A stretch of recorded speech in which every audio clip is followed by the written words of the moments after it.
Queremos agradecer a los primeros habitantes de nuestro territorio, porque ellos fueron los primeros en imaginar, crear y reflexionar, y a ellos honramos en cada actividad que llevamos a cabo en Centro Cultural La Moneda. En Chile y el mundo hemos atravesado una crisis pocas veces vista, producto de la pandemia por COVID-19. Hemos pasado meses recluidos en nuestros hogares para cuidar nuestra salud, generando con ello una insospechada tregua en el medio ambiente, con la disminución del tráfico, menos basura en los mares y menos consumo. La mayor parte de los países ha ido volviendo gradualmente a sus rutinas y se habla comúnmente de la nueva normalidad que regirá la convivencia social en la post-pandemia. Ese breve respiro de la naturaleza quedará acaso como el tema pendiente que la sociedad contemporánea no ha sabido enfrentar de manera adecuada. La exposición que presentamos en el Centro Cultural La Moneda en Chile, Ciudades Nórdicas Sustentables, agendada mucho antes de esta pandemia, en plena preparación devino esta pandemia.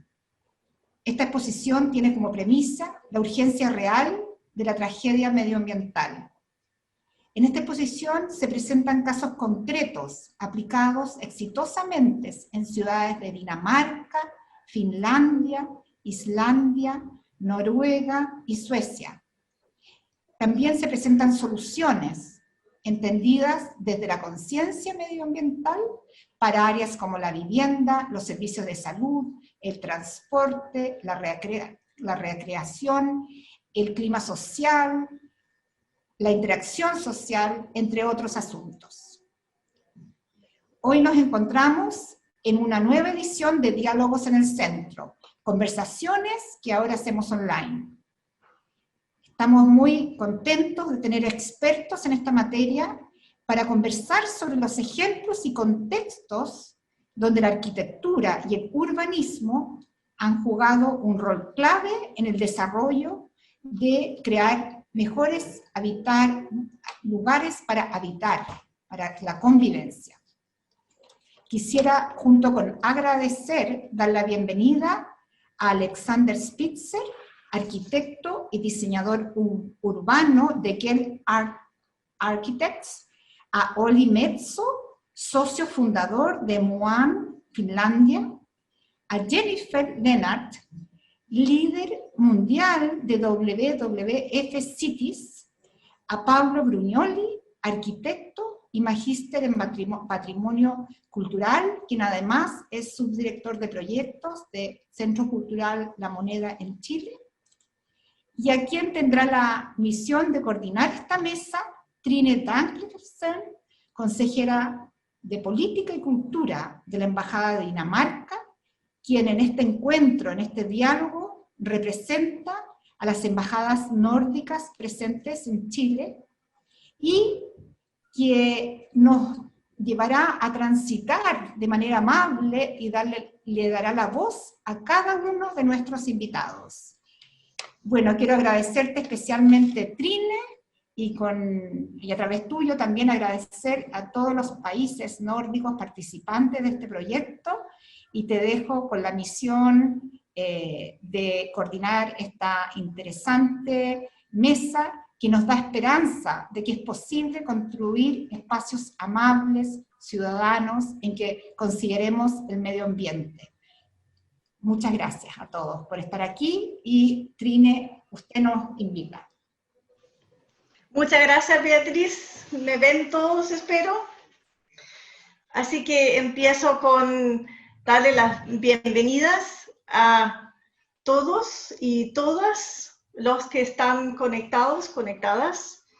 Creo que todos estamos con muchas ganas de estar en la misma sala, de tener una comunicación entre seres humanos como corresponde, pero por mientras esto es lo que hay. Y estas limitaciones de repente también tienen sus ventajas. Hoy, por ejemplo, tenemos arquitectos y expertos de 3 diferentes países y no estamos emitiendo más CO2 de lo que emitimos al estar conectados. Antes de seguir, quiero decir a todos de que tenemos excelente interpretación simultánea. Entonces, todos en la pantalla pueden elegir si quieren escuchar en inglés o en español. Así que estamos en muy buenas manos. Antes de presentar a los expositores, quiero presentar a la exposición. Un poco lo mismo que dijo Beatriz, pero quiero contar de que esta exposición es resultado de esa cooperación estrecha que existe entre los 5 países nórdicos: Suecia, Noruega, Finlandia, Islandia y Dinamarca. También a nivel institucional, a través del consejos de ministros nórdicos, quienes son los que han pagado el grueso de esta exposición, entre otras cosas. ¿Y cómo se elaboró la exposición?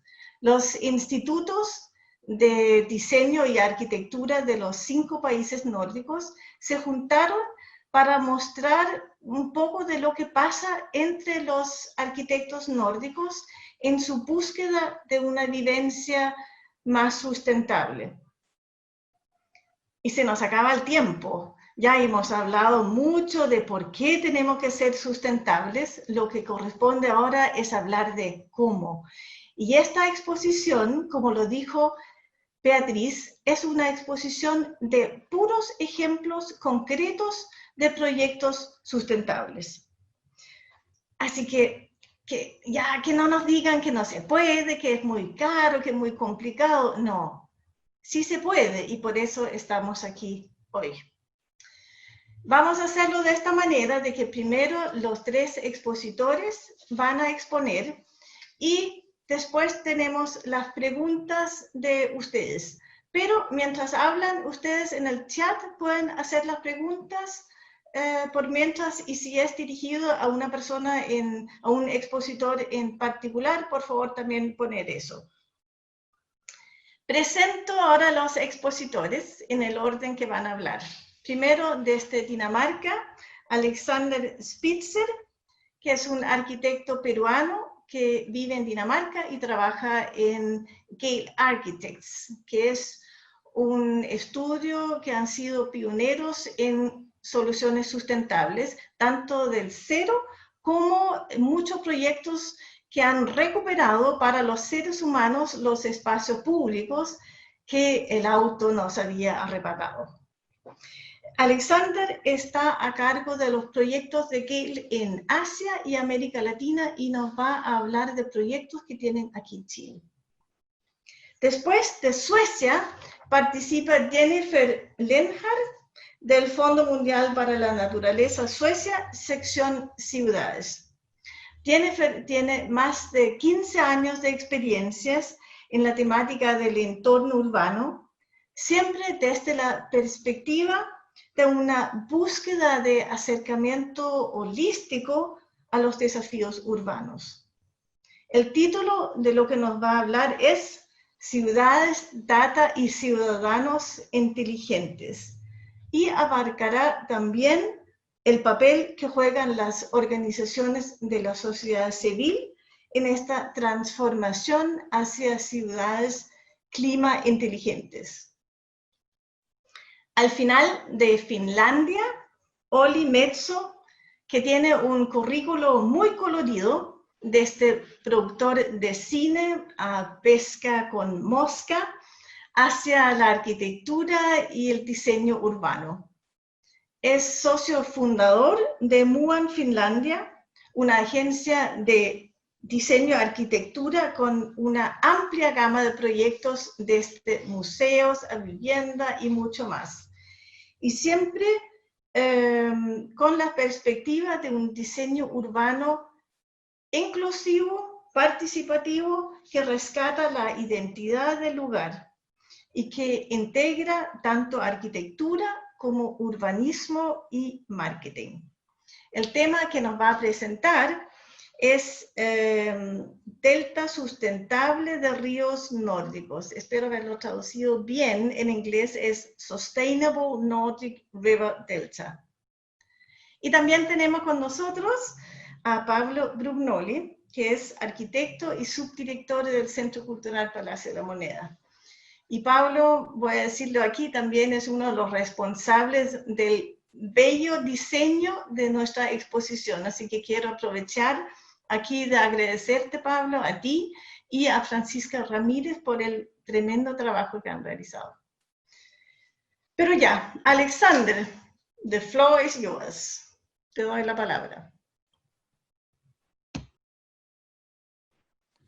Muchas gracias, Trina. Voy a hablar en español, si está bien. Primero que nada, agradecer al Centro Cultural Palacio de la Moneda y a la Embajada de Dinamarca por la invitación. Y es un gusto poder estar aquí representando a GEL en un contexto latinoamericano. Pero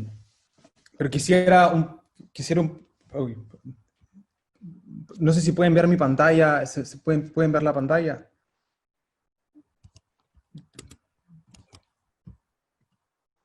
Sí, vemos la pantalla. Ok, perdón.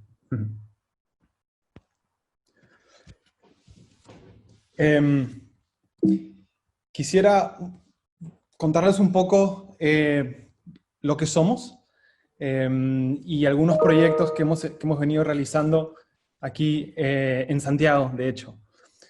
Nosotros somos GEL, una empresa de consultoría urbana fundada por el arquitecto Jan Gehl y Helle Soholt en Copenhague.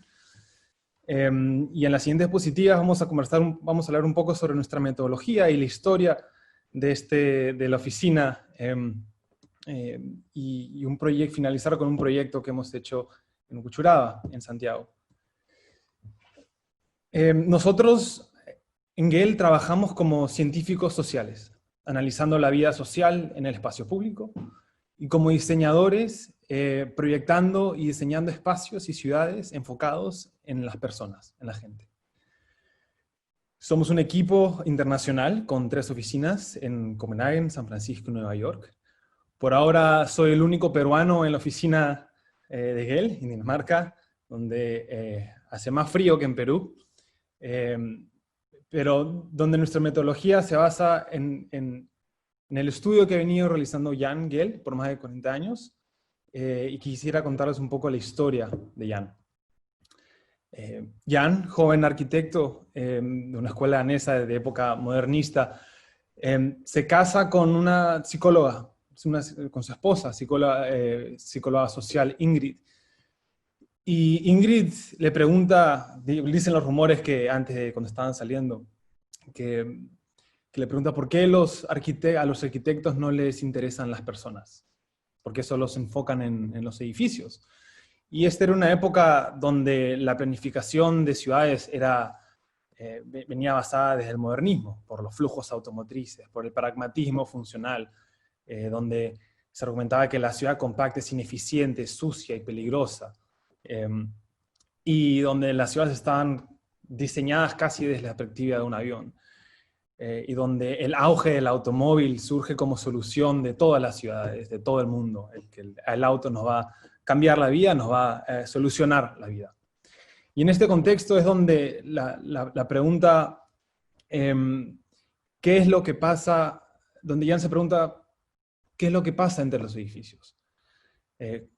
¿Para quién usa ese espacio? ¿Qué es lo que pasa en las calles? ¿Cómo se comportan las personas cuando están afuera?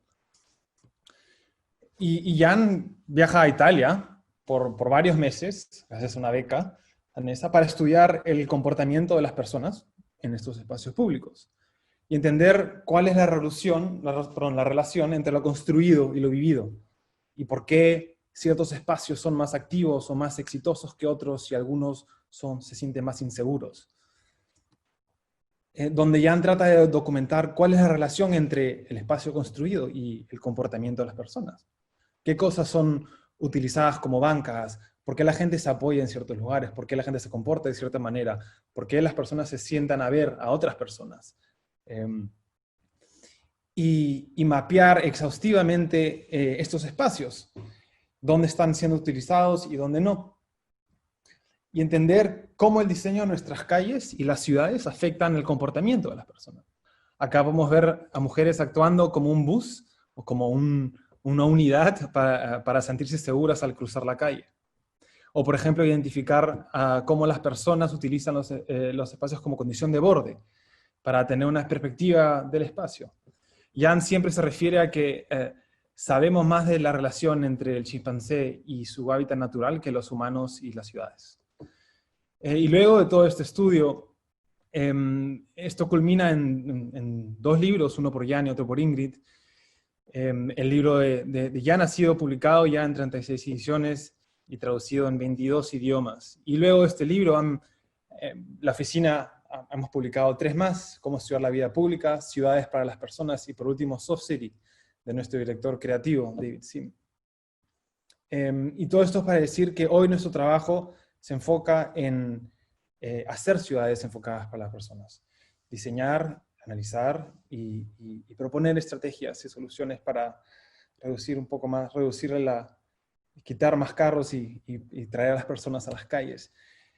Y donde nos enfocamos en entender primero la vida pública, luego el espacio, y finalmente los edificios. Entender cuál es la relación entre estas 3 capas. Y que la observación y el análisis nos ayudan a entender esta vida pública. Y lo hacemos de diferentes maneras. Mediante entrevistas, conteos, sensores, observando, estando en las calles, analizando las redes sociales. Y que esta observación nos ayuda a descubrir las necesidades ocultas de las personas, que algunas veces no se ven reflejadas en nuestras calles. Y dónde es que el diseño preexistente nos dice una cosa, no se puede caminar, pero el uso del espacio es otro. Y este es el punto clave para nosotros. Nosotros identificamos cuál es este uso del espacio, el uso necesitado del espacio. Por ejemplo, en Times Square, Nueva York, quizás uno de los proyectos más emblemáticos de la oficina, hicimos un estudio y identificamos que el 90% de los usuarios en Times Square eran peatones. Y 10% de los usuarios eran vehículos. Sin embargo, el espacio destinado a los peatones era solo el 10% y el 90% de este espacio era para los vehículos, donde había una distorsión completa de la oferta y demanda de los usuarios y el espacio. Nuestro trabajo consistió en redistribuir y diseñar el espacio respondiendo a las necesidades reales de los usuarios y a la vida pública. Donde y luego de esto, donde el 17%, después de hacer todo esto, de quitar el espacio a los carros, hubo un 17% de mejoramiento en tiempos de viaje. Hubo 11% más peatones que antes. Hubo una reducción de accidentes en 63%. Y lo más importante para nosotros fue que casi el 80% de los usuarios dicen que Times Square mejoró dramáticamente. Y como estos proyectos, hemos venido trabajando en más de 280 ciudades, entre ellas Santiago, y en un proyecto en el barrio de Huechuraba, al norte de Santiago. Y la premisa de este proyecto, dentro del marco de sostenibilidad que hemos venido hablando, la premisa fue diseñar un plan maestro para usos mixtos en un terreno agrícola en Huechuraba. Y yo creo que es un buen ejemplo para poder hablar de una pequeña ciudad sostenible, un nuevo centro sostenible en todo el espectro de la palabra. Pero antes de eso quisiera comenzar mostrándoles una foto de un malecón frente al mar en Malmö, Suecia, en un distrito llamado Bo 01. Y para los compatriotas latinoamericanos, aquí podemos ver si son personas de diferentes edades, de diferentes contextos, bailando tango en invierno en Suecia frente al mar. Donde el espacio público permite que, en este caso el espacio público permite que todas esas actividades sucedan. Santiago y Huechuraba no tienen frente al mar. Sin embargo, tienen un contexto extraordinario. Es un lugar donde termina la ciudad y comienza la cordillera de los Andes. Es un lugar de intercambio. No es un frente al mar, es un frente a la montaña. Y es un intercambio no solo físico, ecológico, pero también social, rodeado por 3 barrios distintos, Pedro Fontova, Huechuraba y Conchalí, con 3 distintos niveles socioeconómicos, tipos de calle y una diferente vida pública, donde la relación con el paisaje y los Andes y los sistemas ecológicos son tratados así, de inseguridad, de confinamiento, de casi como negligencia territorial. Y hoy más que nada, para nosotros el proyecto propone que el Huechuraba sea un lugar de intercambio territorial entre la ciudad y las personas, con la naturaleza y las montañas y todos los sistemas que estos implican. Una pequeña ciudad para las personas, donde, en un lugar donde cada año el paisaje y la vegetación está en constante flujo. Y esto es una cosa alucinante de las lomas de los Andes, por así decirlo, donde en verano e invierno todo cambia. Es en este marco de intercambio donde el diseño tiene que poder adaptarse a estos cambios climáticos y ecológicos. Y donde nosotros como humanos nos tenemos que poner en el medio. Y para hacerlo, luego de analizar la vida pública en los barrios aledaños, comenzamos a identificar y entender cuáles eran los ecosistemas existentes en el terreno, y cómo cada uno nos daba diferentes cualidades espaciales y tienen un rol específico en el clima, un rol específico en este contexto. ¿Cuáles podrían ser los flujos de agua y lluvia, por ejemplo? Sabemos que hoy hay una sequía en Santiago, pero sin embargo han habido muchos problemas de inundaciones anteriormente. Identificar, por ejemplo, las zonas inundables para poder utilizarlas como plazas húmedas y adaptarse al cambio climático. Identificar árboles existentes de más de 100 años de antigüedad y dejar que estos dirijan los espacios públicos, que estos dirijan a una estructura de una ciudad. Y entender, por ejemplo, las diferentes topografías del pie de la montaña y cuáles serían las condiciones espaciales que éstas generarían y cómo podrían éstas ser parte de una nueva ciudad o una nueva parte de la ciudad. Todo esto para tener una base y una tipología de espacios públicos, definidos por elementos del paisaje, por la naturaleza y por estos sistemas ecológicos. Especialmente en un lugar que para diseñar los espacios públicos es súper importante entender que esos tienen que ser cómodos para las personas. Cómodos climáticamente, cómodos, tienen que ser seguros, tienen que ser inclusivos, pero en este caso, Santiago es un lugar en el que en la sombra hace frío y al sol hace mucho calor. Y cómo podemos utilizar esta información para poder informar el futuro de una ciudad. Y que los árboles y las dimensiones de las calles modifican completamente el confort térmico, como cómo podemos estar afuera. En la izquierda vemos que un análisis de radiación solar en una calle sin árboles, y en la izquierda una con árboles. Y el cambio es de 300%. Y que no solamente son los árboles que pueden ayudar a controlar el clima, sino los materiales. ¿Qué tan ancha o angosta es la calle? ¿Cómo los edificios son posicionados para poder generar sombra? ¿Cómo el material del pavimento que permita absorber el calor, balcones que generen sombra, generen actividad en la calle? Y que para diseñar los edificios o para identificar los edificios miramos hacia el pasado. Y entendimos que entender que Santiago fue construida como una ciudad de patios, desde la casa patio, a la cuadra patio, o a la manzana patio, hasta la ciudad patio, siendo por ejemplo la plaza, el patio de la ciudad, por así decirlo. Y que por muchas razones, entre ellas microclimáticas, los patios han sido muy exitosos en protegernos, por ejemplo, del sol durante el día, absorber el calor durante el día y soltarlo durante la noche. Y partiendo desde la casa patio, definimos como un kit de piezas, desde la casa unifamiliar hasta el edificio de departamentos, para una diversidad de usuarios. Y entendiendo que la configuración de estas piezas nos ofrecen diferentes grados de espacios públicos, desde el más público, siendo la calle, las plazas, al semipúblico, por ejemplo, el patio interior, al patio, hasta los espacios abiertos privados, que son los que pertenecen a los lotes. Y que esta diversidad de espacios públicos y de tipologías y edificios nos ofrecen también diversos grados de confort para estar afuera, adaptables para los días calurosos de verano y a los fríos días de invierno. Generando climas internos, y que la definición de esta cuadra patio puede controlar un clima único y ayudar a vivir con él, protegiéndonos, por ejemplo, del viento, del ruido, del sol y la lluvia, y aún así teniendo una relación directa con lo que pasa en la calle, con lo que pasa en el patio interior, con lo que pasa en las calles, en las plazas. Identificando valores y diversidad que los edificios de altura no ofrecen.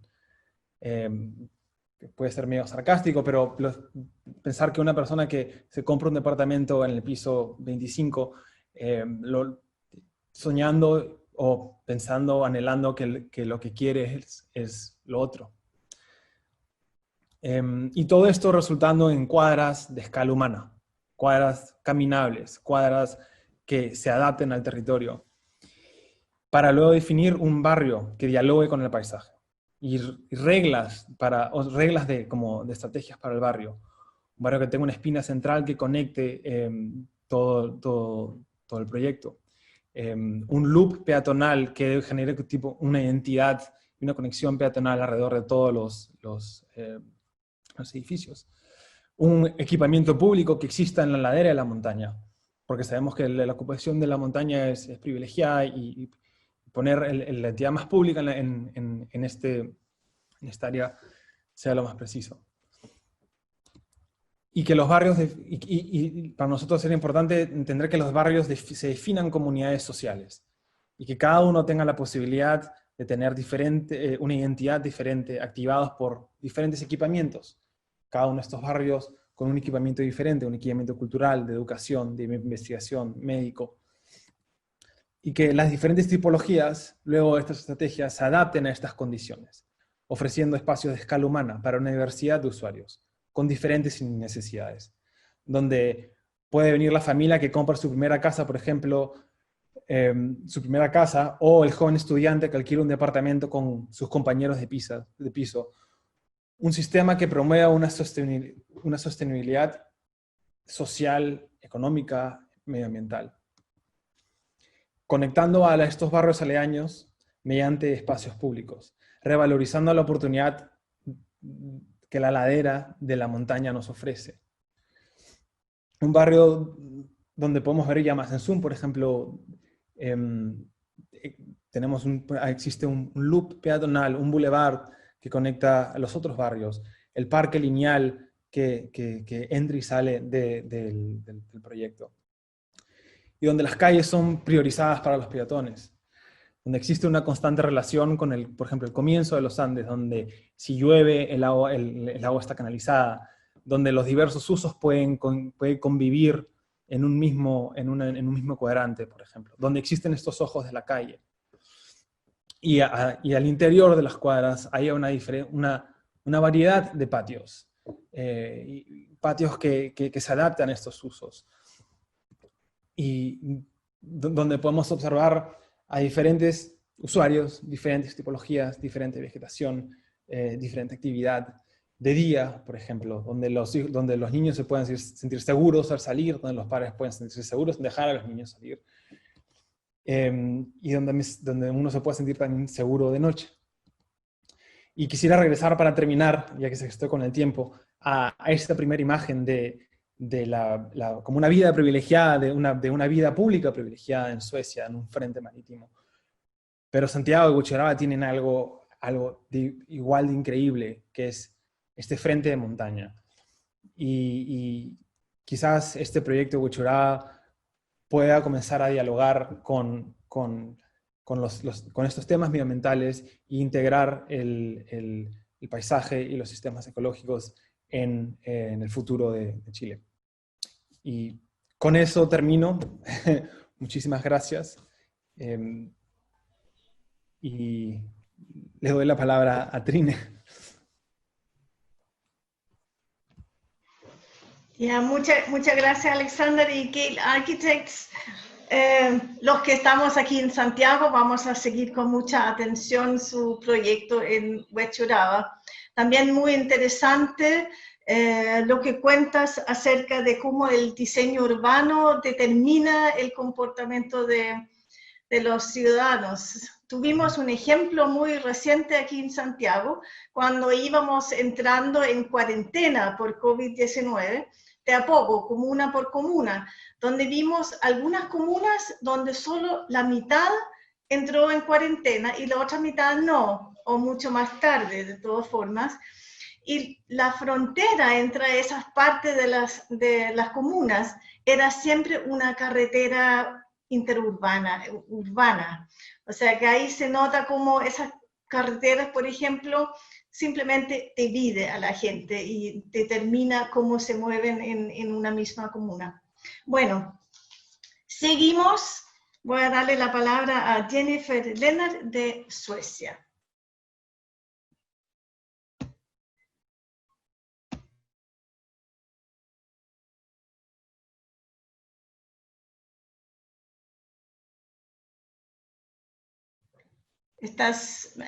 You're muted.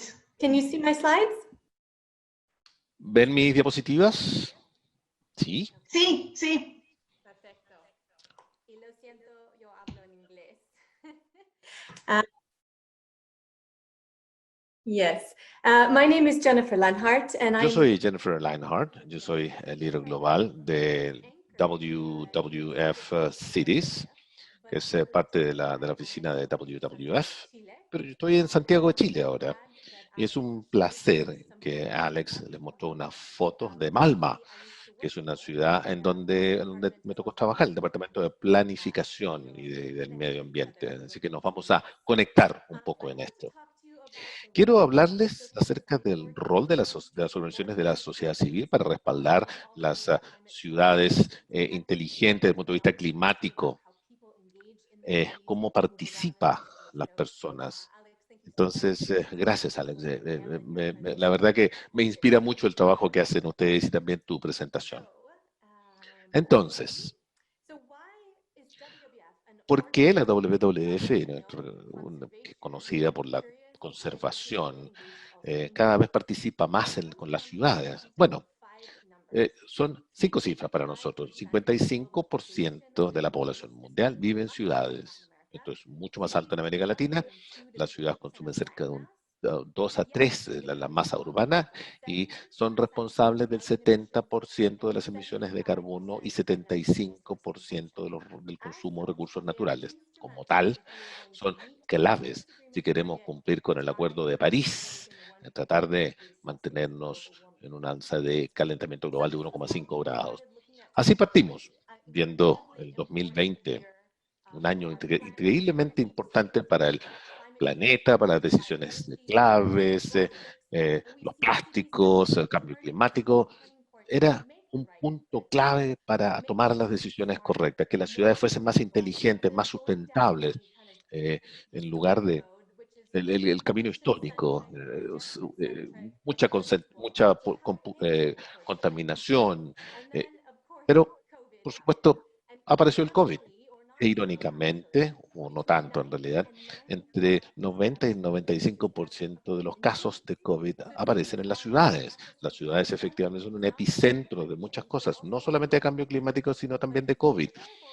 Pero con todo lo pésimo que es, también nos ha permitido visualizar hacia dónde queremos ir con las ciudades. Y esto efectivamente, lo que llamamos en Malma, un buscador de futuro. Trabajé en Malma hace como 10 años. Pero para que permitíamos que los ciudadanos pudiesen ver cómo querían que fuese las ciudades, con más espacio para las personas, menos autos. Entonces, ¿cómo este ejemplo de lo que estábamos mirando hacia el futuro, cómo lo podemos hacer? En muchos sentidos creo que se puede, en todo el mundo. hemos visto las ciclovías en Milán, en Bogotá, en Quito, en Santiago, en Estocolmo, en Seattle. Entonces este es un cambio que ya está creciendo en las ciudades del mundo. Mejoramientos en la calidad del aire. Nuevamente, Alex, esta visión panorámica de Santiago, igual que la costa, pero esta es la primera vez que se pueden ver las montañas, se pueden ver los Andes por la calidad del aire. Y es importante decir que el 90% de las personas que viven en la ciudad respiran aire contaminado. La contaminación ambiental es responsable de 7 millones de muertes al año. Es decir, los niños, que son los más vulnerables, porque respiran mucho más rápido. El tráfico no es solamente un problema de congestión, es un problema de contaminación ambiental, un problema de cambio climático. Y ahora, Santiago se empieza a abrir. Vemos este movimiento de calles para las personas, que los restaurantes puedan recuperarse económicamente y que las personas se sigan conectando después de muchos meses. Esta es nuestra visión. Nos gustaría calles para las personas y para la naturaleza, más espacio para la naturaleza, más para las personas, menos espacio para los autos. Es una visión, bueno, sí, esto ya es una realidad. Y por supuesto, ahora me devuelvo a Copenhague, él se fue a Malmö. Hay muy buenos ejemplos de mostrar que esto ya está sucediendo, que podemos hacer más de esto. ¿Pero por qué? Bueno, tenemos que pensar cuando hablamos de ciudades, cómo están diseñadas nuestras ciudades. Entre 40 y 60% del espacio público en muchos lugares está dedicado a los autos. En estos espacios, caminos, estacionamientos, carreteras, que nos dividen, como decía Trine. ¿Cómo nos podemos conectar? El crecimiento urbano es carísimo. Es 3 veces el costo de los servicios públicos que se están ampliando. Además, desde el punto de vista de la conservación, esto es terrible, negativo para las tierras agrícolas, para los pastos, para los bosques. Esto hay que pensarlo. Y aquí hay un crédito de la Asociación Sueca de Transporte. Pensar cómo diseñamos nuestros espacios. ¿Cuántos espacios tienen las personas versus los autos? Cuando hablamos de ciudades inteligentes, escuchamos mucho de tecnología inteligente, pero no es solo tecnología. Me encanta esta imagen de los autos de Lego, nuestros amigos daneses acá. Autos sin conductor, diésel, eléctricos. Necesitamos empezar a avanzar a las calles para las personas. En Estocolmo, trabajé mucho tiempo también, empezaron a ver estas calles de verano. En invierno claramente la gente no sale, pero en el verano la gente quiere salir, ver a los amigos, andar en bicicleta, disfrutar en un café. Se cierran varios meses al año estas calles y cada vez esto he leído también que cada vez es durante más tiempo. Ahora, en la WWF, no somos arquitectos, yo no soy arquitecta, pero sí queremos galvanizar el apoyo público, la participación pública. Todos los años estamos hablando de esta campaña mundial de apagar las luces por 1 hora. Usemos las bicicletas, salimos a andar en bicicleta con alcaldes en Nueva Delhi, en Da Nang, en Vietnam, en Ciudad de México, cuando una sociedad con el Volvo Group,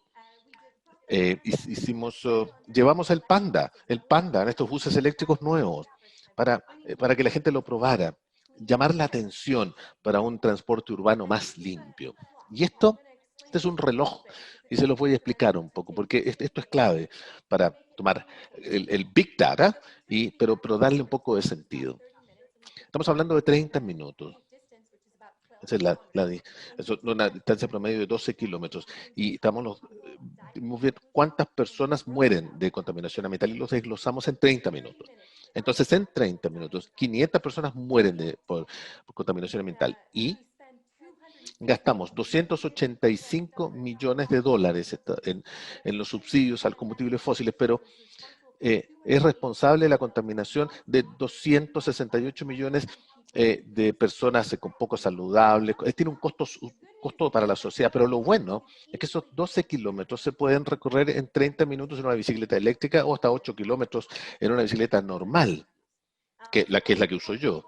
Y por supuesto, desde nuestro punto de vista, una vez que uno llega a la oficina, ha respirado todo ese volumen de aire, ese aire, por supuesto, viene de la madre naturaleza. ¿Y por qué esto es importante? Bueno, históricamente las ciudades siempre están al lado de puntos naturales, porque nosotros nos asentamos en las zonas más fértiles para el transporte, por los ríos, por los alimentos. Y para 2030, el 40% de las áreas protegidas de los parques van a estar a 50 kilómetros de las ciudades. No solamente para las ciudades, sino que también es bueno para la naturaleza. Tenemos que conectar los parques y las áreas protegidas para crear comunidades más resilientes. Y esto es nuestro ejemplo que estamos haciendo en Estocolmo, pero que también ha hecho un muy buen trabajo en la protección de los espacios verdes. No es solamente espacios verdes, estamos hablando de cambio climático en esta conversación.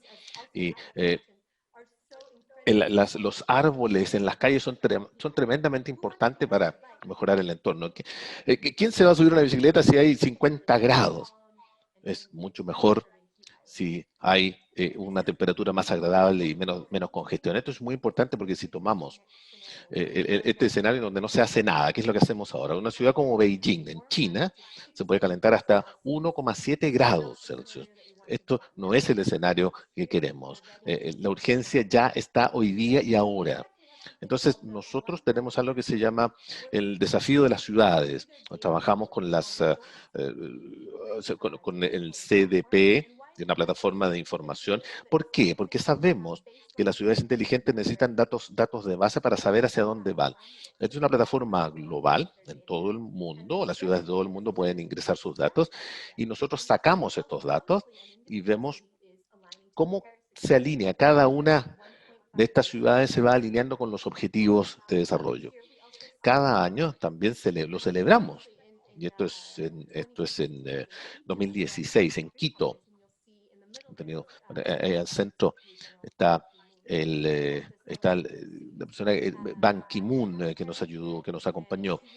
Aquí fue en Uppsala, una ciudad sueca el año pasado, y este año es Ciudad de México, que va a ser el ganador global.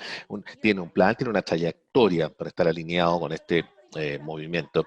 Y yo también quería mostrarles finalmente unas fotos de estas fabulosa ciudad de Malmö, que yo quiero mucho.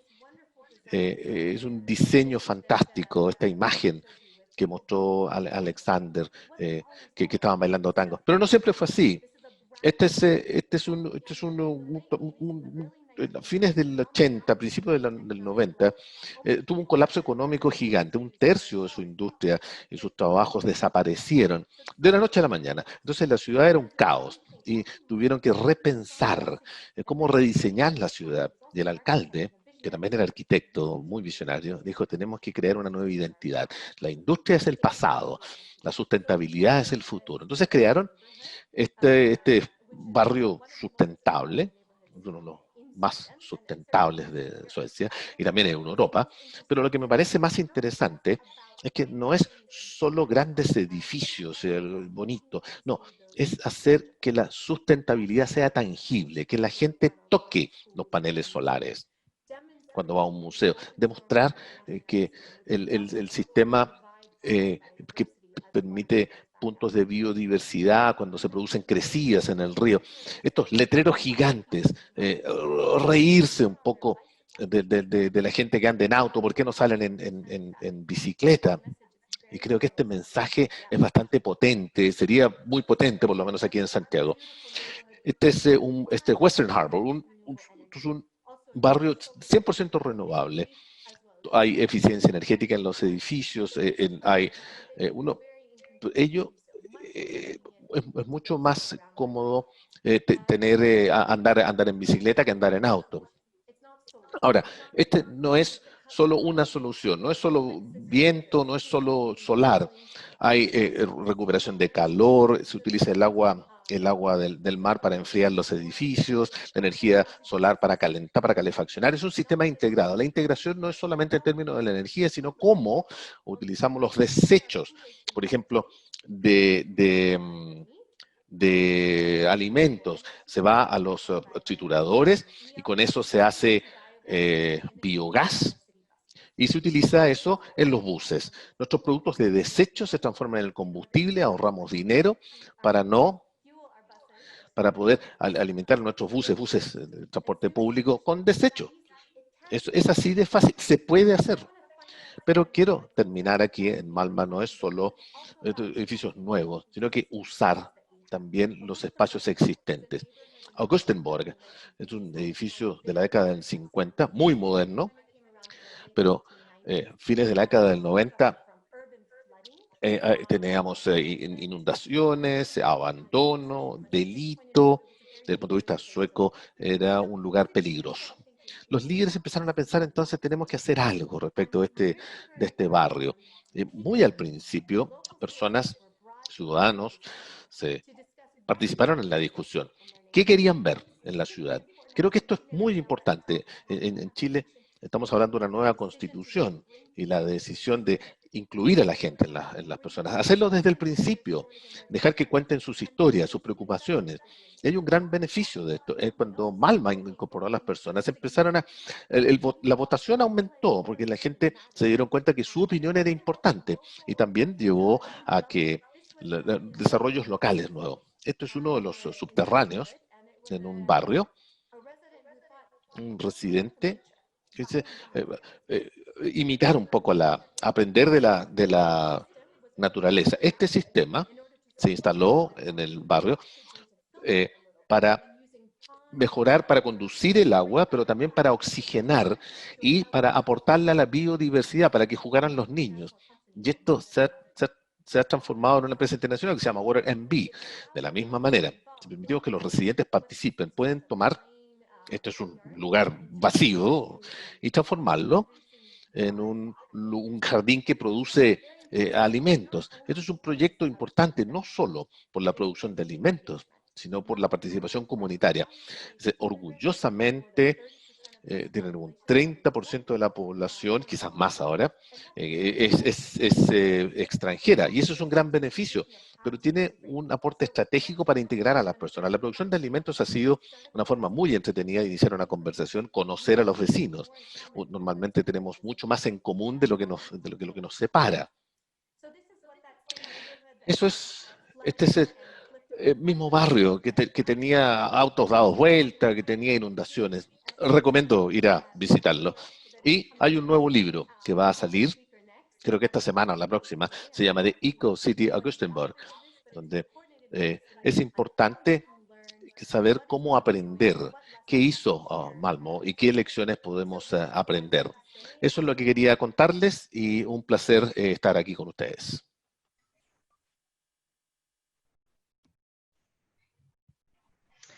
Muchas gracias, Jennifer, por mostrarnos la gran importancia de lo que pasa en las ciudades, la gran importancia de lo que hacemos en las ciudades y también las grandes posibilidades que tenemos para hacer cambios si hay voluntad política. Dijiste que es necesario tener calles para las personas y la naturaleza. Y me acordé que una vez cuando fui a ver nuestra exposición en el Centro Cultural Palacio de la Moneda, había una familia ahí, una abuela con la madre y la hija. Y la hija debe haber tenido unos 8 o 9 años. Y ella estaba mirando las imágenes y había una imagen como de una plaza muy acogedora con muchos árboles. Y ella apuntó con su dedito y dijo, ahí yo quiero jugar. Y yo pensé, si hubiera sido la arquitecta, eso hubiera sido la mejor prueba de lo que estoy haciendo está bien. Así que eso, un comentario, como tú dices, que hay que incluir a las personas, sí, realmente hay que incluir, hay que preguntar qué es lo que quieren las personas. Seguimos ahora con Olli Metso de Finlandia.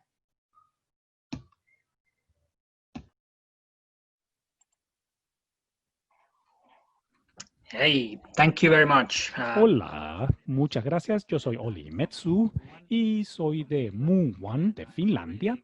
y estoy verdaderamente entusiasmado de estar con ustedes aquí el día de hoy a través de Zoom haciendo esta presentación del trabajo que nosotros hemos estado realizando.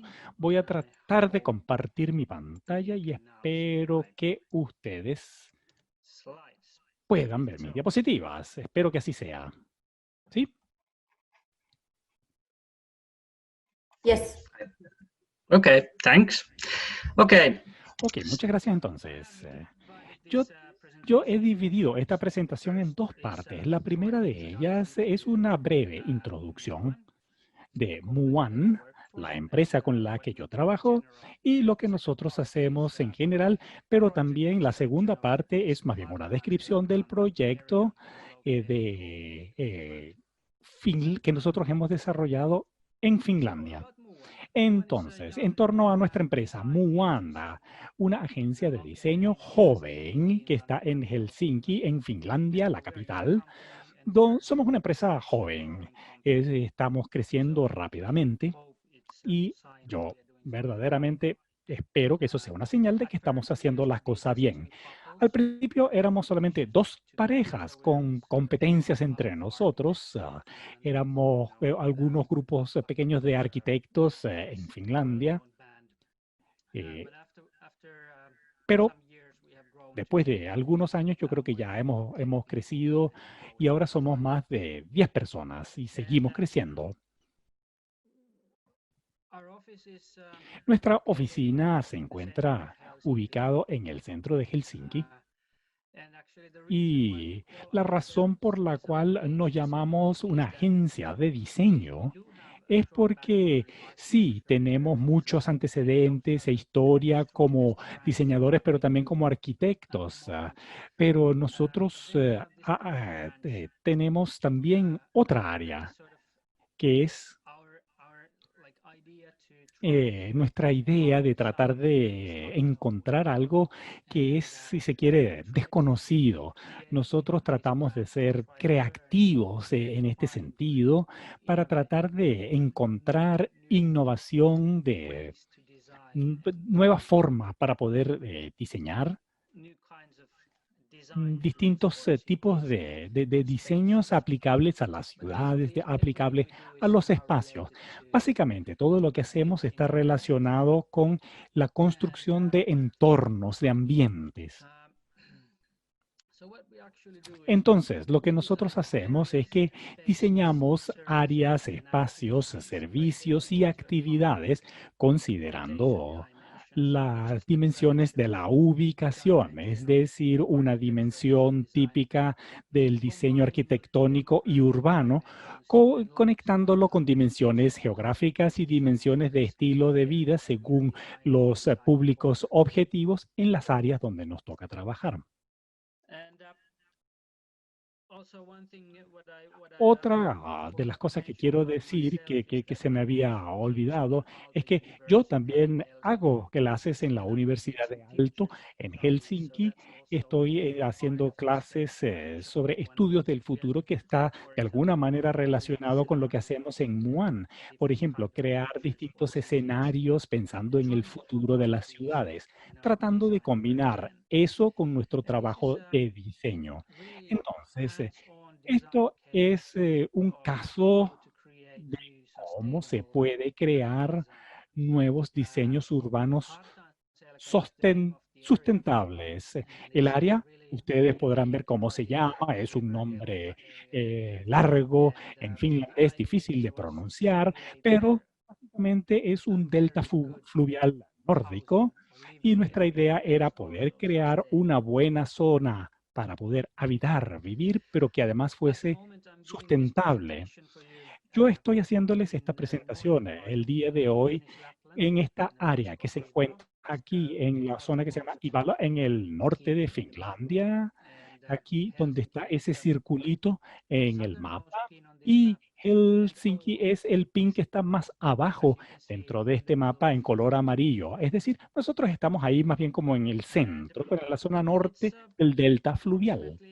Entonces, aproximadamente es una de las principales ciudades de Finlandia.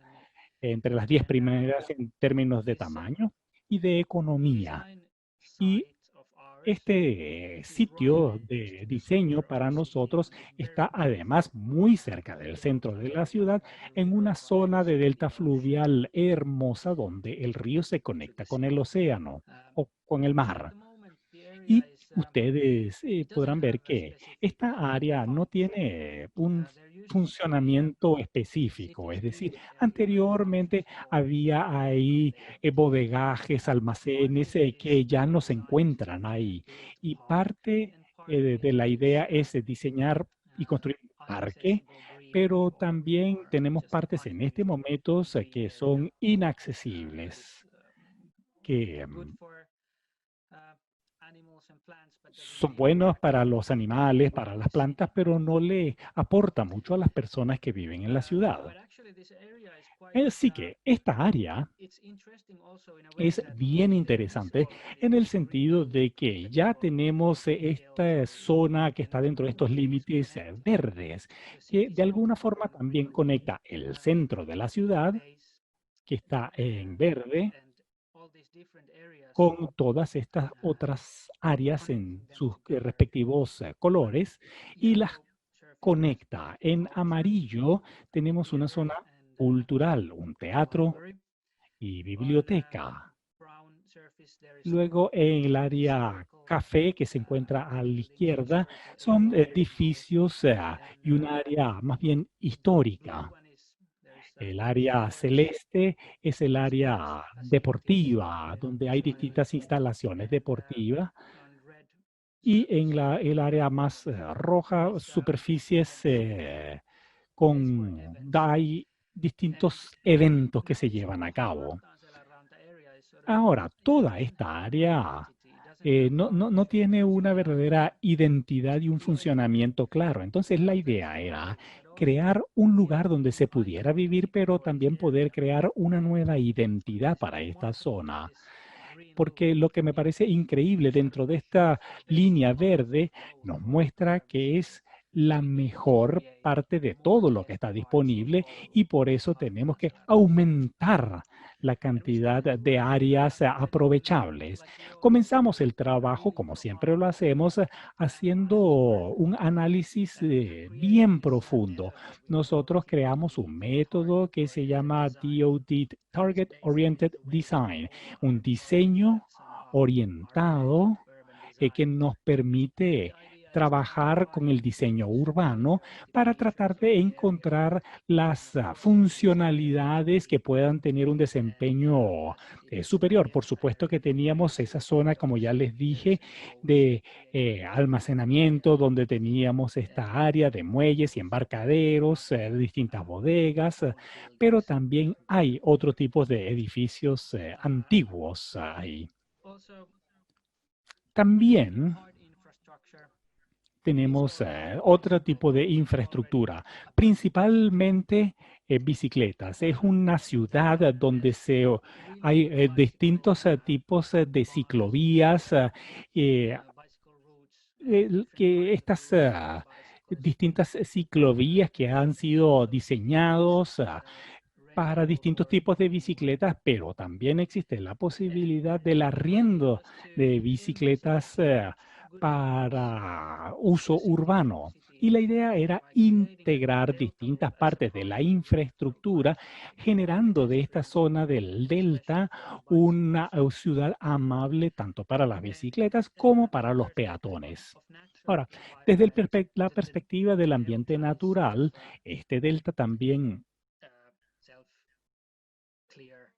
es un entorno natural que es bastante exclusivo en términos de flora y fauna. Los niveles hídricos han generado un movimiento totalmente dinámico, un área natural dinámica porque las aguas suben y bajan. Ahora, la ciudad de Oulu tiene 4 estaciones claramente marcadas y nosotros tenemos entonces que considerar cómo podemos hacer uso del área en el invierno porque se congela, podría utilizarse para pesca, para hockey sobre hielo.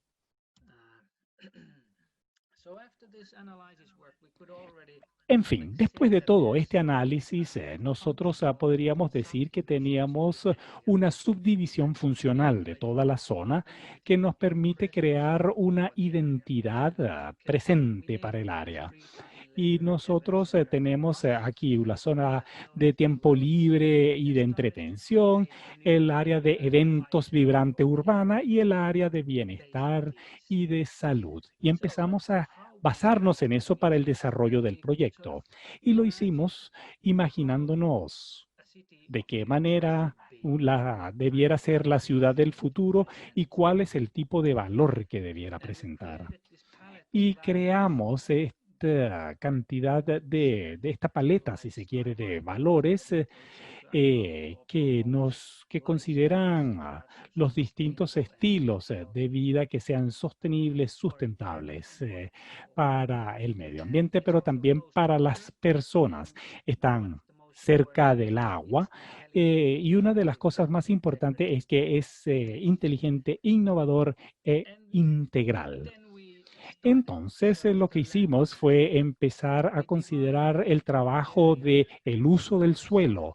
Dividimos el área en 4 subdivisiones basándonos en las áreas verdes, las áreas de entretenimiento, como la raíz para el diseño, las distintas rutas que están disponibles que de forma natural van generando las subdivisiones. Y estas 4 áreas nos permitió establecer en cada una de ellas distintos énfasis. Básicamente, tenemos la misma paleta que les mostré anteriormente, pero siempre con distintos énfasis en distintos tipos de actividades. Varico, que es el área urbana vibrante, también nos permite tener mucho desarrollo cultural. Hartaranta es una zona donde es una zona más bien urbana. Vacunacla es una área muy buena para la vida con los amigos y la última para la construcción, que al final terminó teniendo una apariencia como la siguiente. Siempre es importante para los arquitectos cómo termina siendo, pero para mí lo más importante es si efectivamente funciona, no solamente la apariencia que tenga y el uso que hagan las personas. En Varico utilizamos muchos de los elementos que ya preexistían. Tenía esta área de almacenes, de bodegas, que fue una plataforma fantástica para el desarrollo cultural urbano. También se han utilizado materiales brutos como los ladrillos que dan una cierta sensación al espacio que permite que las personas se junten aquí en Varico. También en el invierno, bueno, es frío y es oscuro, así que es un lugar fantástico para poder juntar a las personas durante el invierno. Uno de los principales tareas de diseño tenía que ver con la consideración de los niveles de aumento del agua. Puede ser por las mareas, pero también podía ser por causas de anegamiento, de inundaciones. Puede provenir del río mismo o incluso desde el mar. Y esto lo logramos tratando de crear más áreas verdes de lo que tenía originalmente. Al crear más áreas verdes, eso, por ejemplo, se puede hacer con acciones como árboles. No solamente eso nos permite crear espacios para los seres humanos, sino también para el desarrollo de flora y fauna, que hace que también sea más interesante para las personas a la vez. Y es así como termina siendo la zona Varico. Hartaranta es el área que tiene una isla al frente. Así que ahí creamos esta área como para las casas de veraneo, que son bastante comunes en Finlandia. Estas casas de veraneo son de propiedad de las cooperativas que también pueden arrendarlas para las personas que quieran ir a visitar y alojarse ahí. Entonces, la mantención de estos lugares también la llevan a cabo estas cooperativas. Y esto entrega significado acá, un significado de compartir. Aquí también los niveles del agua aumentan, lo que a su vez genera una situación bien interesante porque es un área bastante llana y cuando los niveles de agua están en el nivel más bajo, eso devela un espacio para que los niños puedan jugar. Hay rocas bajo la superficie y cuando el agua se retira, cambia la naturaleza del lugar. Vaakunakula es una zona muy amigable para los niños, para estilos de vida muy activos. En esta área, la subdivisión también considera estas áreas de inundaciones. Aquí es un poco peor que en las anteriores. Así que el diseño de los edificios se creó de manera tal de que el agua pudiera libremente inundar partes de estas zonas fluviales y de las zonas de los bosques adyacentes. Todas las calles han sido diseñadas con este principio que se consideran calles verdes, es decir, en los dos lados de la calle hay ciertos niveles de árboles y que permiten además el flujo del agua. Esto es el frente marino de el área. Aquí tenemos exactamente los mismos principios de poder crear más áreas verdes de lo que tenía originalmente. Y crear estas calles con el principio de calles verdes nos permite tener mucha vegetación en las distintas calles. Y Letokila es el área donde se puede hacer la coexistencia de la naturaleza y también construcción.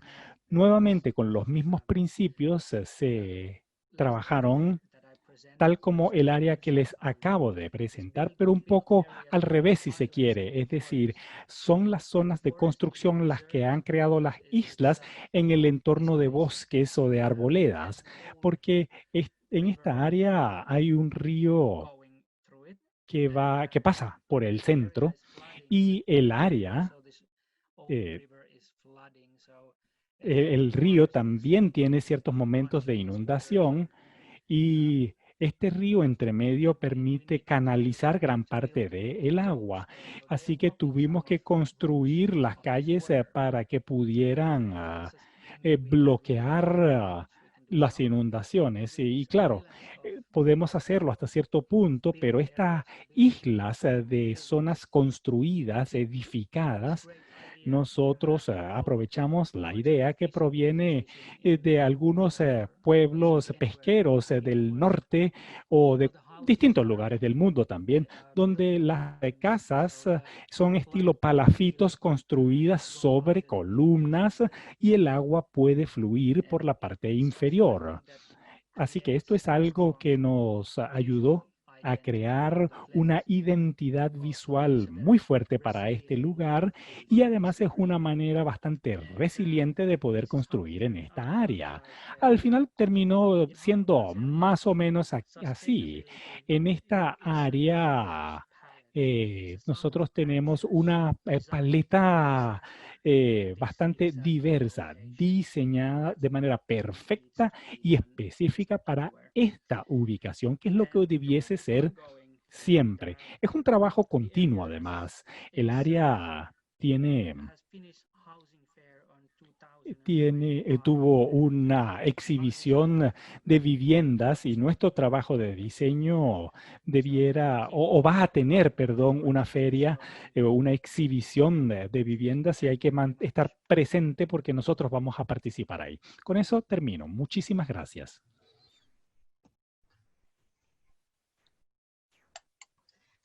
Gracias, Oli. Eso es lo que hay que hacer, ¿no? Poner toda la innovación y las nuevas formas de diseño en beneficio de proyectos sustentables. Y es maravilloso ver ese enfoque sustentable en un proyecto de esa envergadura. El tiempo corre, así que voy a saltar rápidamente a dar unas preguntas que nos han llegado. Jennifer, una pregunta. En Santiago es necesario un cambio de paradigma para ver cómo construir y de qué forma, porque sería ideal construir proporcionalmente un edificio, una área verde. ¿Puedes tú dar una respuesta?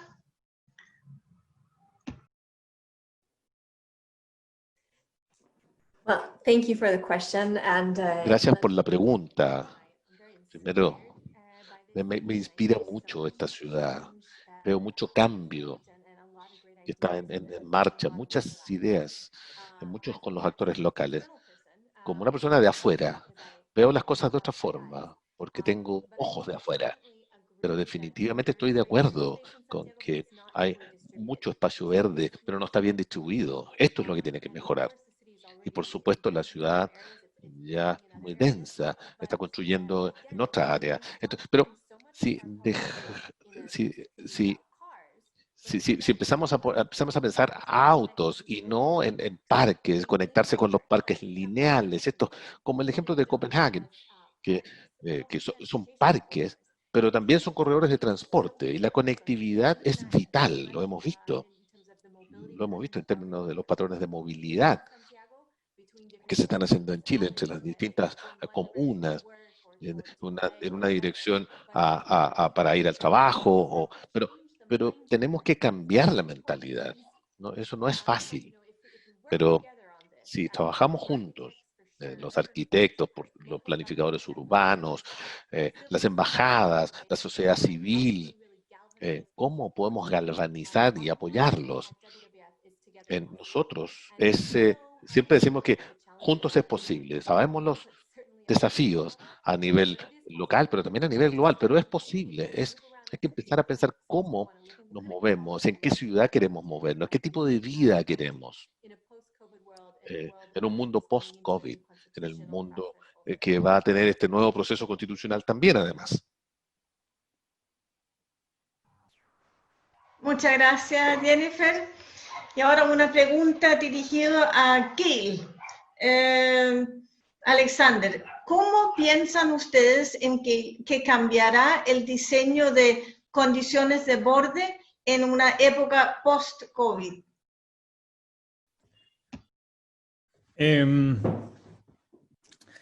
Nosotros, durante la pandemia, hicimos un estudio sobre cómo están en 4 ciudades de Dinamarca, sobre cómo están siendo utilizados los espacios públicos durante la pandemia.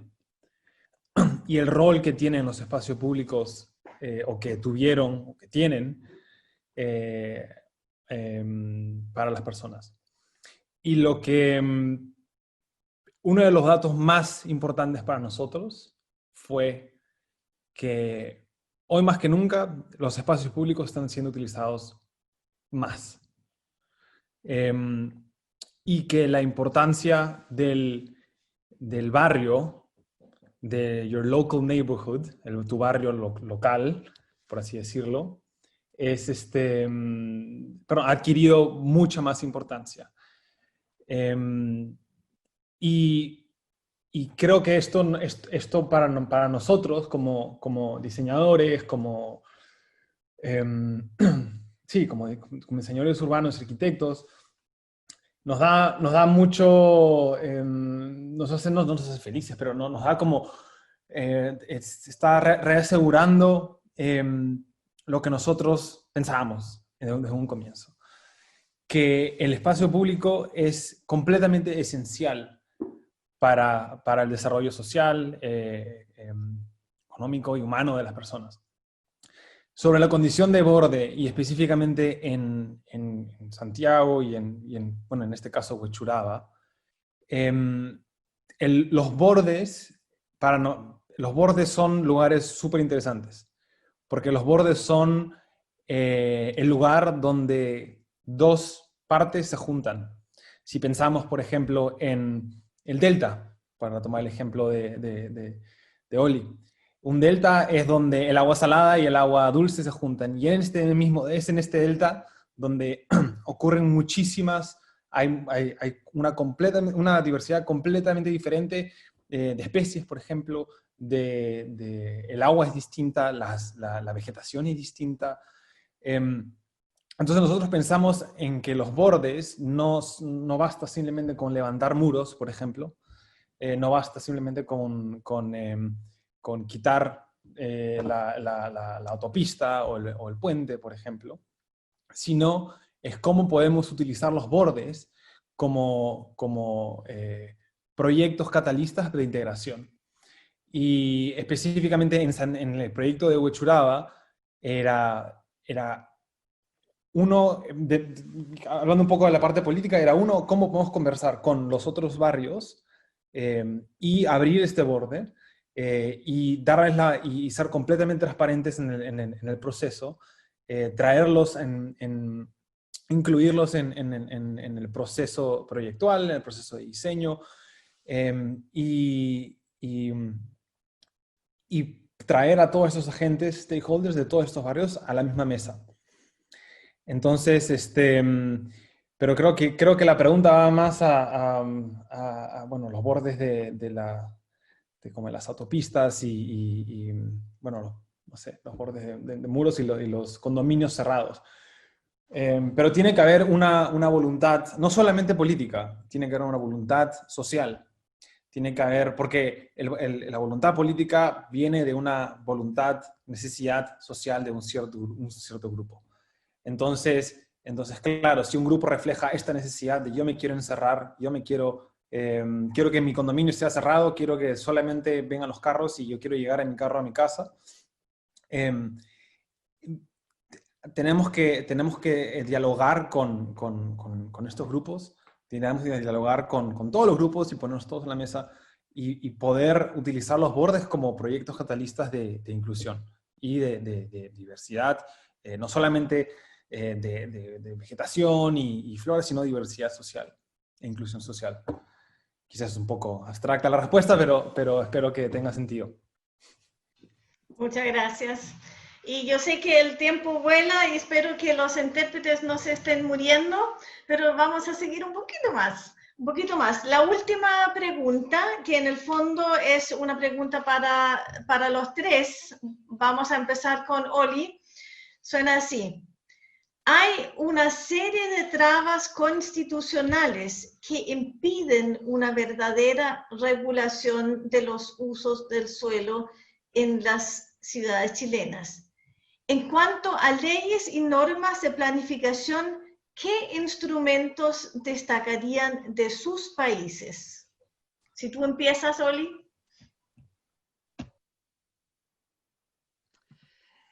In our countries.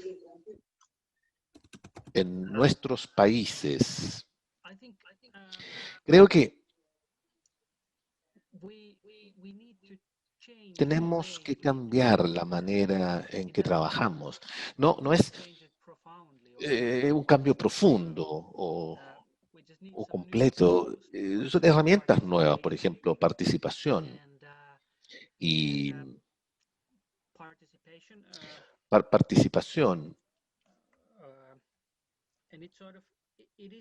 Es algo que ya sucede. Lo hacemos mucho, pero tenemos que aprender de esto y aprender a hacerlo mejor. También necesitamos cooperación con los diseñadores. Por muchas décadas nosotros los arquitectos pensaba que éramos una especie de todopoderosos que pensábamos que podíamos hacer todo solos. Yo, de hecho, me gusta cooperar con otros profesionales. Y eso es algo que cuando reunimos información la hacemos colisionar, provocamos cosas nuevas, podemos inventar cosas nuevas, formas nuevas para diseñar para el futuro. Y creo que esto también podría ser uno de los elementos para que la participación y cooperación en el futuro, para que sea entre los distintos profesionales. Y esto no es nuevo para nosotros. Creo que son herramientas que se utilizan poco nada más, por lo menos en nuestro país. Y creo que hemos intentado cambiarlo. Y ya estamos en eso, tratar de cambiarlo. Gracias, Oli. Jennifer, ¿quieres agregar algo? No, just that I hope that these events. No, que espero que estos eventos se mantengan. Son una excelente conversación, muchas ideas. Muchas gracias. Alexander, ¿algo o no? Sobre la pregunta rápidamente, creo que es una frustración muy común sobre las trabas y encontrarse con que haya una gran voluntad y un sinfín de ideas y muchos proyectos que se encuentran con muros políticos, muros burocráticos, muros técnicos y que bloquean todo el desarrollo de todos estos proyectos. Y siendo peruano, habiendo vivido en Perú por 20 años y crecido en Perú, porque he trabajado en Perú muchísimo tiempo, es muy similar al contexto chileno, es peor, creo. Entonces, quizás, no sé si pueda dar ejemplos del Perú, pero algo que sí puedo decir, que, por ejemplo, usando el ejemplo de Huechuraba, fue que si es que no se puede, hay que encontrar el otro lado. Hay que darle la vuelta. Hay que hackear, no el sistema, pero hackear las reglas o encontrar los loopholes para poder hacer este tipo de proyectos.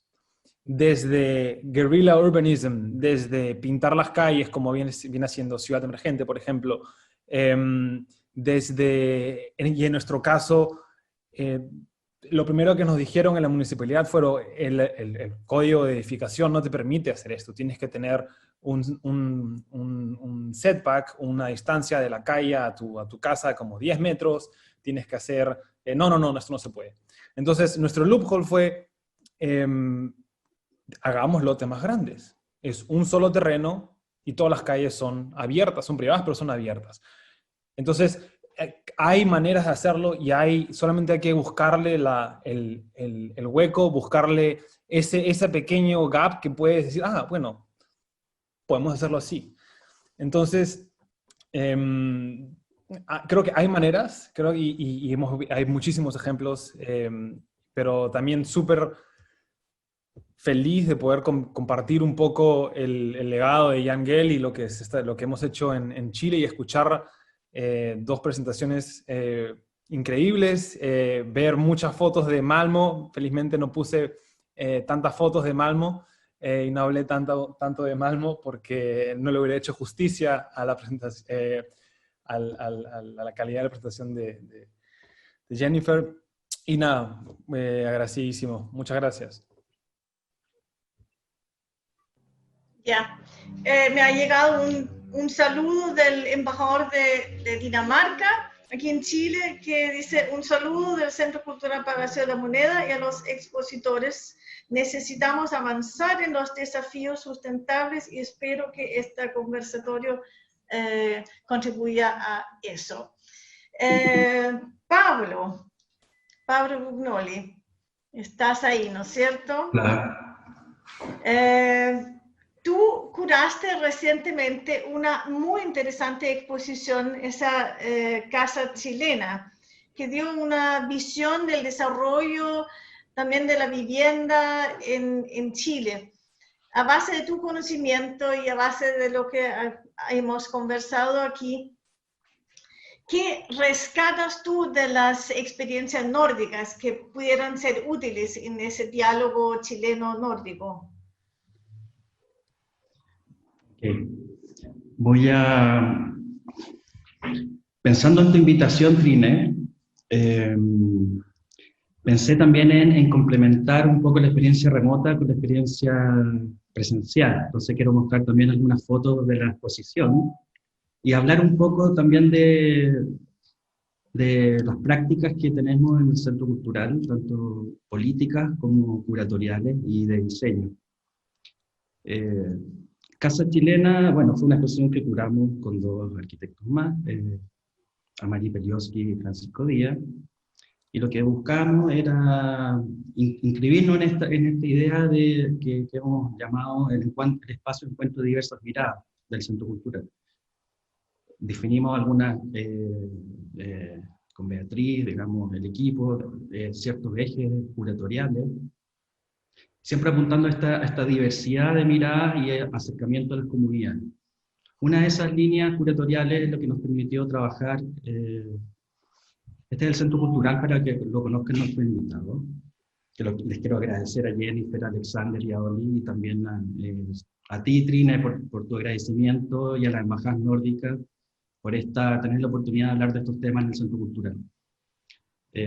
Esto responde a una línea muy fuerte en el Centro Cultural, que es medio ambiente, que nos interesa instalar transversalmente en todas nuestras prácticas, insisto, prácticas curatoriales y también prácticas de diseño.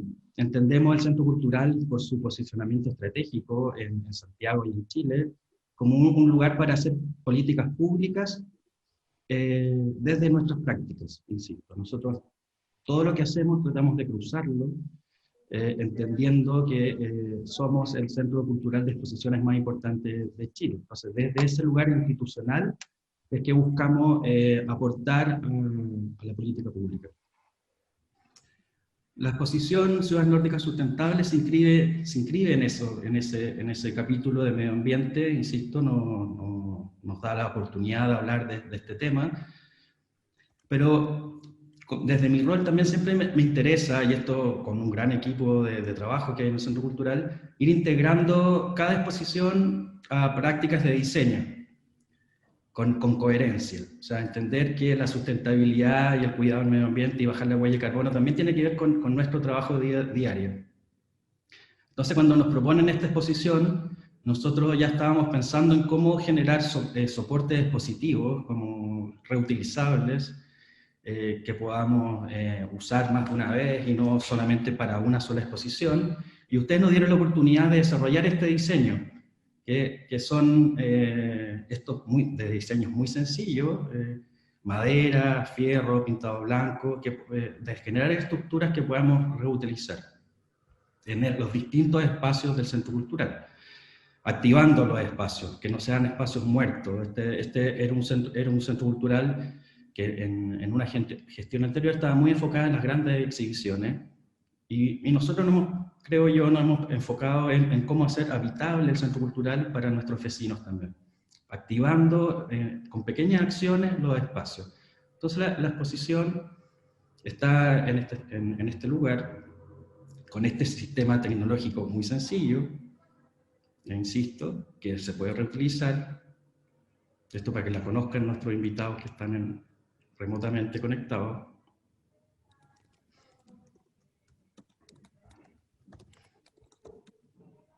Y esto nace, esta idea, digamos, del diseño nace desde hace 2 años un poco. Yo empiezo a trabajar acá, cuando empezamos a reciclar objetos que habían en nuestras bodegas. Teníamos que fabricar, siempre estábamos con la idea de fabricar mobiliario, habían unos pisos que estaban guardados en una bodega y los transformamos en una banca, que lo transformamos en el diseño de banca del Centro Cultural. Esta banca está en el mismo espacio donde está la exposición de Ciudades Nórdicas. Muchas de estas fotos son tomadas hoy día. Aquí está la exposición, si la ven. Está al costado de un espacio colectivo que llamamos espacio Huipala, que es que también lo instalamos. Básicamente un mínimo de cualquier centro cultural, entendemos espacios colectivos, que la gente pueda hacer lo que quiera, conectarse al computador, comer, totalmente abierto, bajo una interpretación de la bandera Huipala, que es la bandera de los pueblos indígenas, andino, que se interpreta por el diseñador Cristian Domínguez y construye esta bóveda de tela colorida. una gran intervención. Pero como también, insisto, buscamos la coherencia, estas son las exposiciones que están en paralelo a la exposición de ciudades nórdicas. Buscamos esta coherencia entre práctica curatorial y práctica de diseño. Esta es la exposición en Galería de Patrimonio, primera vez que exponemos en esta galería una exposición sobre patrimonio natural, sobre trabajos de artistas que hacen residencia en un bosque de araucarias en el sur de Chile, el bosque Pehuen, de Mar Adentro, la Fundación Mar Adentro, y expandiendo esta idea del patrimonio, ¿no es cierto? Como esta idea expandida del patrimonio, que es una visión integrada entre patrimonio material, inmaterial y naturaleza.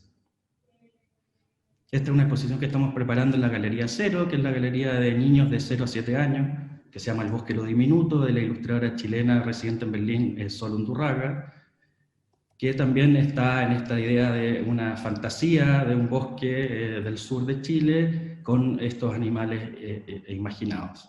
Estamos en pleno proceso de montaje, esta exposición la vamos a inaugurar en algunas semanas más. O, por ejemplo, en la Galería del Diseño, que es una exposición que se llama Cosas Maravillosas, que busca exponer objetos reciclados de segunda mano. En esta misma galería hemos expuesto diseño nórdico de los grandes diseñadores que ustedes tienen en sus países. Y hoy día exponemos esto, que también es parte de esta misma idea, ¿no? Que estamos transmitiendo, un eje curatorial que atraviesa todas nuestras prácticas, tanto curatoriales como de diseño. O la exposición que nos habla Trini, que es Casa Chilena, también que muestra una diversidad de casas en Chile, territorial, social, política, a través de la historia también, en distintos capítulos, y buscando representaciones que no sean solamente de arquitectos, sino de representaciones de otros campos disciplinares. Y también me interesa hablar como práctica del diseño, un sistema de montaje. Cada exposición la pensamos como una estrategia para crear sistemas de montaje que nos sirvan en otras ocasiones. Y aquí usamos los andamios PERI, una estrategia, y con paneles colgantes en ellos. Y dentro de esta misma idea me gustaría presentar también un proyecto que estamos por inaugurar, que es un espacio lector abierto, para acercarnos a las comunidades, a nuestros vecinos que están en torno al Centro Cultural. Es un espacio de lectura, de libros, pero enfocado en la lectura, y que privilegiamos más estos lugares de distintos modos de lectura, cómodas, como estos grandes asientos, que aquí, bueno, está Francisca, que colaboró mucho en el proyecto, fue la coordinadora de Ciudades Nórdicas Sustentables, para que la conozcan, sentada ahí cómodamente, e Ivonne, la diseñadora gráfica del Centro Cultural, también. En esta idea de acercarnos a las comunidades, de activar espacios, de crear cercanía a las personas. Y esto, bueno, es el hall central que hoy día está vacío por la situación COVID, con objetos que reciclamos también de una exposición que hicimos hace unos meses de Bauhaus, del centenario de Bauhaus. Siempre en esta idea de activación, de reciclaje y de integrar prácticas, tanto políticas, curatoriales y de diseño. Eso, esa era mi presentación, Trine. Muchas gracias, Pablo. Bueno, yo en honor al tiempo, yo creo que solo voy a terminar aquí agradeciendo una vez más al Centro Cultural Palacio de la Moneda por esta oportunidad y por esta conversatoria que hemos tenido. Gracias a los intérpretes también, que han aguantado mucho, y a los expositores, los 3 expositores con muy interesantes intervenciones. Es importante decir que el seminario va a quedar grabado, así que se puede ver de nuevo, y invitar a sus amigos a que lo vean en la página del Centro Cultural La Moneda y en los Facebooks de las embajadas. Así que solamente me queda invitar a todos a ir al Centro Cultural, a ver la exposición. Es un lugar muy seguro donde se puede ir, o sea, uno pide hora y se puede ir, y hay todas las medidas de seguridad, así que uno puede ir tranquilo, tranquila a ver la exposición, no solamente nuestra, pero también las otras que abrieron, que todas son muy interesantes. Así que muchas gracias a todos los que se conectaron, a todos los que conversamos, y nos vemos en otra oportunidad. Hasta luego. Luego.